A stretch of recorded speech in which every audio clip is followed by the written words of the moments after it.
અમદાવાદ મનપાના એઆઈએમઆઈએમના કોર્પોરેટરનું પદ જોખમમાં. મુક્તમપુરાના ward corporator Mohammad Zuber Khan Pathan ગુમાવી શકે છે પદ. જીપીએમસી એક્ટ હેઠળ સંતાનના નિયમનો ભંગ થઈ શકે છે કાર્યવાહી. અજાણ્યા અરજદારે એએમસીના સેક્રેટરી અરુણ પંડ્યાને આ અંગે માહિતી આપી.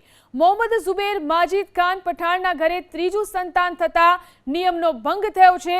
નિયમ મુજબ કોર્પોરેટર 2 થી વધુ સંતાન ન કરી શકે. એએમસીના કોર્પોરેટરને નોટિસ આપી 7 દિવસમાં ખુલાસો માંગવાનો આદેશ કરાયો છે. ખુલાસો કર્યા બાદ અમદાવાદ મનપા કમિશનર આ અંગે નિર્ણય લઈ શકે છે. મુક્તમપુરાના વોર્ડ કોર્પોરેટર મોહમ્મદ ઝુબેર ખાન પઠાણ ગુમાવી શકે છે પદ. જીપીએમસી એક્ટ હેઠળ સંતાનના નિયમનો ભંગ થઈ શકે છે કાર્યવાહી. અજાણ્યા અરજદારે એએમસીના સેક્રેટરી અરુણ પંડ્યાને આ અંગે માહિતી આપી. મોહમ્મદ ઝુબેર માજીદ ખાન પઠાણના ઘરે ત્રીજું સંતાન થતા નિયમનો ભંગ થયો છે.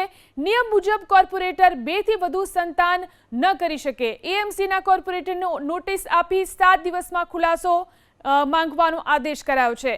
ખુલાસો કર્યા બાદ અમદાવાદ મનપા કમિશનર આ અંગે નિર્ણય લઈ શકે છે.